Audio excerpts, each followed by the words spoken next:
এখন বাজে 4:15, ক্লাস থেকে এসেছি 4টের সময়। এসে এই ব্যালকনিতে একটু দাঁড়িয়ে আছি। বাইরে তো প্রচুর বৃষ্টি হচ্ছে, বাইরেও যেতে পারছি না।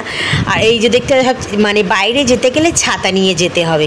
আর সবাই মানে কেউ বাড়ির গার্জেনকে ফোন করছে, সবার তো ছোট ছোট বাচ্চাকে ফেলে আমরা এই 5টা দিন রয়েছি, সবার তো মন খারাপ। কিন্তু কালকে আমরা বাড়িতে চলে যাব।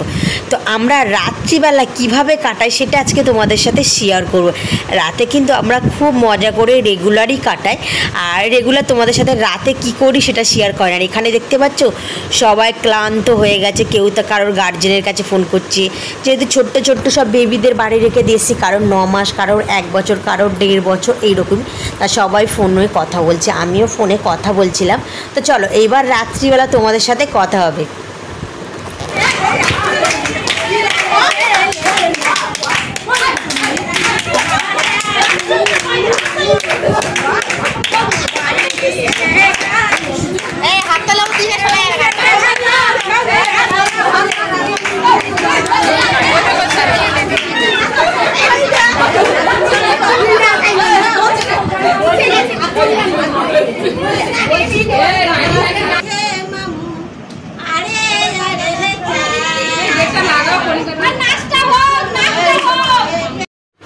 এখন বাজে রাত 12টা। এখানে দেখতে পাচ্ছ সবসময় পড়াশুনো করতে কি ভালো লাগে বলো?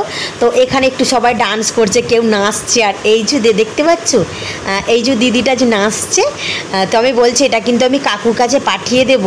তখন ওই দিদিটা বলছে, যেহেতু সবাই মানে যেহেতু আমাদের তো অনেক বড়, তাই দিদি বলেই সম্মান দিচ্ছি, যে কাকুর কাছে কিন্তু পাঠিয়ে দেবো এই মানে তুমি যে নাচছো এটা। বলছে চিন্তা নেই, আমি কাকু কোনোদিন কিছুই বলবে না।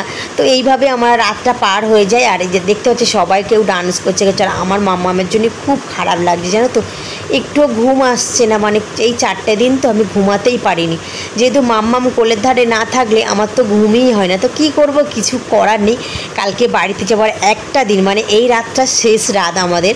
কালকে সবাই বাড়িতে যাবো, যে কখন সকাল হবে আর কখন যে 3:30 বাজে বাড়ির দিকে রওনা দেবো। গাইস শুধু এটাই ভাবছি, আর ভালো লাগছে না।